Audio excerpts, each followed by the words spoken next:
Radhe Radhe, Radha Vallabh Shri Harivansh. Guys, आज मैं आपको ऐसे दिव्य स्थल के बारे में पूरा डिटेल दर्शन कराऊंगी। मैं यहाँ गई थी तो मैंने देखा ये गौरव तनेजा और रितु राठी दीदी आए थे यहाँ पे, जो फ्लाइंग बीस्ट वाले हैं, जो फेमस यूट्यूबर हैं। मैंने इनको देखा तो ये स्थल है उत्तर प्रदेश राज्य के गोरखपुर ज़िले में। गोरखपुर शहर है, वहाँ पे गीता वाटिका के नाम से प्रसिद्ध है। यहाँ पे पूज्य भाई जी जो हैं उनका समाधि स्थल है और बाबा का यहाँ पे साधना स्थल है। अगर आप पूज्य प्रेमानंद जी महाराज को सुनते होंगे तो उनके मुख से कई बार आपने सुना होगा इस स्थल के बारे में, भाई जी के बारे में, बाबा के बारे में। जितने भी नाम जापक साधक हैं उनको इस जगह के बारे में, बाबा के बारे में, बाबूजी के बारे में पूरा डिटेल पता होगा। तो मैं गई थी अपने द्वादशी वाले दिन गऊ माता लोगों को गुड़ खिलाने। यहाँ का बहुत प्यारा सा गौशाला है, काफ़ी बड़ा सा है, 2 हिस्सों में। एक तरफ छोटी गाय माता लोग रहती हैं, एक तरफ बड़ी गाय माता लोग रहती हैं। और बहुत क्यूट सी, बहुत सुंदर प्यारी प्यारी गौ माता है यहाँ पे, जिनको मैं अपने हाथ से गुड़ खिलाई। इतने प्यार से ही वो गुड़ गाती हैं, मन करता है बस पता नहीं कितने टन गुड़ ले जाऊँ और माता लोग को खिलाती रहूँ। बहुत प्यारी हैं। वहाँ से आने के बाद से मैंने यहाँ पे देखा जो नारद मुनि जी और अंगिरा ऋषि जी थे, ये भाई जी को साक्षात दर्शन देने के लिए आए थे। इसकी पूरी डिटेल यहाँ पे लिखी हुई है, आप चाहे तो वीडियो को पॉज करके ना डिटेल में पढ़ भी सकते हैं। फिर उसके बाद से मैं गई, यहाँ पे साधना मंदिर है राधा कृष्ण जी का। यहाँ इतने सुंदर विग्रह हैं, आप बस विग्रह को देखेंगे तो देखते रह जाएंगे। अंदर जाने के बाद मुझे इतना बड़ा सा हॉल दिखता है, एक तरफ माता जी हैं, दूसरे तरफ हमारे भाई जी गुरुदेव जी हैं। और फिर आप जैसे ही जाएंगे तो दोनों दीवार पे आप देखेंगी अष्ट सखियाँ हैं। अष्ट सखियों को प्रणाम करके ही युगल सरकार के दर्शन करिएगा। मुझे ऐसा लगता है फिर आप अलाउ हो जाते हैं दर्शन करने के लिए युगल सरकार के। ये देखिए कितने सुंदर हमारे श्यामा श्याम यहाँ पे हैं, विराजमान हैं। इतने सुंदर है कि बस मैं देखती हूँ तो देखती रह जाती हूँ। फिर इधर राम दरबार है, राम जी, लखन भैया, जानकी माता और भक्त हनुमान जी हैं। फिर दूसरी तरफ देखेंगे आप, यहाँ शिव जी हैं और माता जी हैं। वो कितने सुंदर हैं शिव जी और माता जी। फिर त्रिपुर सुंदरी मई हैं यहाँ पे। फिर यहाँ पे लक्ष्मी नारायण जी हैं और ये है हमारी माँ दुर्गा। फिर ये है सूर्य नारायण देवता और उसके बाद से ये हमारे हनुमंत लाल जी महाराज हैं, कितने सुंदर। फिर यहाँ हमारे सिद्धि विनायक गणपति जी महाराज। फिर पीछे आप देखेंगे ना, साधना स्थल में ही जो मंदिर है, परिक्रमा मार्ग बना है। परिक्रमा मार्ग के पीछे वाले दीवार पे आप देखेंगे आपको सारे जितने भी बहुत बहुमूल्य पुस्तकें हैं ना, वेद है, पुराण है, भगवद गीता है, रामायण है, ये सारे पूरे मतलब ओरिजिनल वर्जन यहाँ पे रखा हुआ है। बस आप इजीली एक्सेस नहीं पढ़ने के लिए। फिर बाहर निकल के मैं संकीर्तन मंडप है ये। यहाँ पे 24 घंटे हरिनाम संकीर्तन होता रहता है। क्योंकि यहाँ पे क्या होता था कि भाई जी जो थे वो पूरे टाइम जब भी फ्री होते थे तो यहाँ पे साधना करते थे। इसलिए जब भी आप आइए तो 5 मिनट ही बैठ के वहाँ पे नाम संकीर्तन ज़रूर करिए। फिर हम आते हैं यहाँ भाई जी के पावन कक्ष में, जो बहुत गुप्त है, गुप्त भी है और व्यक्त भी है। आप अगर ये बंद होता ना, सिर्फ आप दर्शन कर पाते, तो आप शायद कितना पे करते हैं यहाँ पे अंदर जाके ना साधना करने के लिए। लेकिन हमारे गुरुओं की ना इतनी कृपा है कि भक्तों के लिए सब कुछ फ्री में अफोर्ड कर दिए कि आप आइए, बैठ के यहाँ पे साधना करिए। और यहाँ पे भाई जी की वो सारी व्यक्तिगत वस्तुएं रखी हुई हैं, आप स्पर्श करिए, इनसे प्रणाम करिए और इनसे विनती करिए कि हमारे अंदर भी वही सारी भावना जो है ईश्वर के प्रति, वो हमारे अंदर भी उत्पन्न हो और हम भी भक्ति कर पाएँ। तो ये जो आप स्टडी टेबल देख रहे होंगे, ये स्टडी टेबल जो भाई जी का है, यहाँ पे वो बहुत सारा अपना संपादक का काम करते थे बैठ के। फिर दूसरी तरफ आप देखेंगे माता जी का कक्ष है।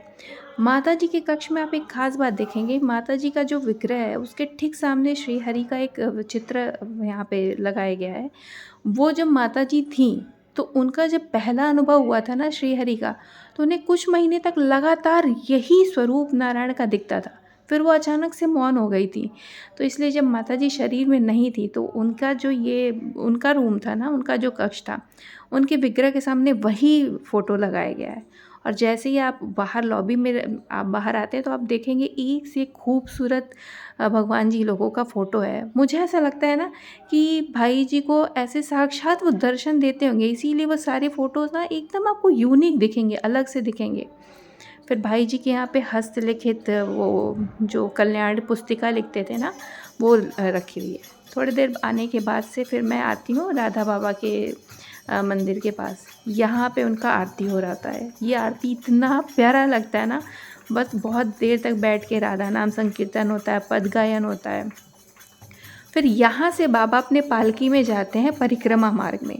जब बाबा शरीर में थे तो भी उनका यही नियम होता था, वो परिक्रमा करते थे, क्योंकि मुझे लगता मतलब ऐसे किताबों में दिया है कि कृष्ण भगवान साक्षात आए थे कि बाबा आप तो नहीं आ पाओगे ना ब्रज की परिक्रमा करने, हम आपके लिए यहीं परिक्रमा मार्ग बना देते हैं। तो यहाँ पे डिटेल में वो लिखा हुआ भी है कि आप अगर एक परिक्रमा करते हैं तो व्रज का जो परिक्रमा है उसके बराबर ही फल मिलता है।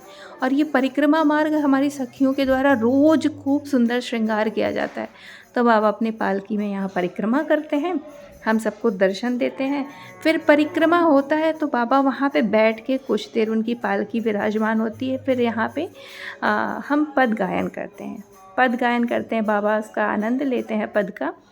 और देखिए बाबा यहाँ पे विराजमान है, हम पद गायन कर रहे हैं। फिर थोड़ी देर बाद बाबा हमको आशीर्वाद देते हुए फिर अपने मंदिर में चले जाते हैं। इनके यहाँ पे परिक्रमा के बाद हम भक्त फिर परिक्रमा लगाते हैं। ये गिरिराज गुंजन है, इसी में से पद गायन रोज़ होता है गीता वाटिका में। फिर उसके बाद से हम परिक्रमा देते हैं और फिर आशीर्वाद लेते हुए हम बाबा का जो कुटिया था जहाँ पे बाबा रहते थे, तो वहाँ के कुटिया में बाबा का सारा सामान जो भी यूज़ करते थे वो पड़ा था। तो उसको अभी तो लॉक करके इसलिए रखा है कि कुछ भक्त इतने भाव में आ जाते हैं कि बाबा की कुछ चीज़ें लेके चले जाते थे, इस वजह से अभी उसको लॉक करके रखा गया है। ये देखिए गिरिराज जी हैं और यहाँ पे एक वृक्ष है जहाँ पे उस वृक्ष पे कृष्ण जी उनको बैठ के दर्शन दिए थे। तो अभी वो शायद कुछ उसमें डैमेज हो गया तो रॉड लगा के उसको स्टैंड किया गया है। फिर यहाँ से जब बाबा के आप ये देखिए ये भाई जी का समाधि स्थल है, तो इसको भी बहुत सुंदर से डेकोरेट किया जाता है दोनों टाइम, सुबह भी और शाम की आरती के पहले भी। तो ये बाबा जी का कक्ष है हमारे राधा बाबा का। देखिए यहाँ लॉक लगा है, बाबा का सारा सामान अंदर रखा हुआ है। ये देखिए बाबा का जो पानी पीने वाला पात्र है, बाबा का स्नान करने वाला पात्र है, ये इनकी पालकी है, ये है स्नान करने वाला पात्र। ये सब लॉक करके रखा हुआ है, अमूल्य धरोहर है हम सब के लिए। बस हम देख के ही तृप्त हो जाते हैं कि बस बाबा हैं, बाबा का सारा सामान है, बाबा भी यहीं है। और विश्वास मानिए आप बस वहाँ आके फील कर पाएंगे इस चीज़ को। आपके मन में बहुत सारी चीज़ें रहती हैं ना, बाबा के सामने बैठते ऐसा लगता है उसका सलूशन मिल रहा है। तो मैं आती हूँ फिर बाबा के मंदिर में, बाबा का दर्शन करती हूँ, बाबा का परिक्रमा करती हूँ। परिक्रमा मार्ग में भी बहुत सुंदर सुंदर कोटेशंस लिखे हुए हैं। परिक्रमा करने के बाद मैं यहाँ पे जो पंडित जी महाराज थे मैं उनसे चरणामृत लेती हूँ।